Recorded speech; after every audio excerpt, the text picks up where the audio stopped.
Russia మీదకి నాటోని యుద్ధానికి పంపించే ప్రయత్నం చేస్తుంది అమెరికా. అందుకనే తన బలగాలను కూడా రెడీ చేస్తుంది. ఎందుకు?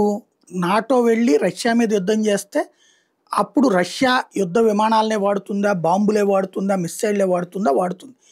అట్లాంటి వాటిని ఇప్పుడు మొన్న ఇజ్రాయెల్ మీద కనుక ఇరాన్ దాడి చేస్తున్నప్పుడు దారిలోనే ఎట్లయితే అమెరికా ఆపిందో అట్లా ఆపుతుంది. ప్రత్యక్షంగా రష్యాతో యుద్ధం చేయకుండా రష్యా పంపించే మిస్సైల్ని, రష్యా పంపించే యుద్ధ విమానాలు దారిలో లేపేస్తుందన్నమాట. ఇది అమెరికా వ్యూహంలాగా కనిపిస్తోంది. దానికి సాకు ఏం చూపించారు? నాటో దేశాల్లోకి ఒక దేశంలోకి ఏమో డ్రోన్లు వెళ్ళినాయి, ఇంకో దేశంలోకి యుద్ధ విమానాలు వెళ్ళినాయి అన్నట్టు.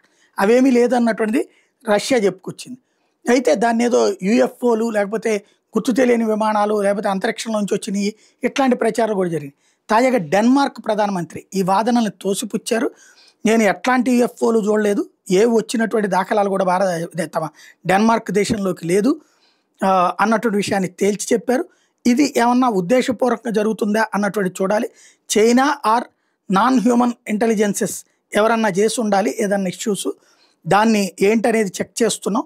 కంగారు పడాల్సిన పనేం లేదు. రష్యా, అమెరికా వీళ్ళకు కూడా ఈ సమాచారం అయితే ఉండుంటుందని చెప్తున్నారు.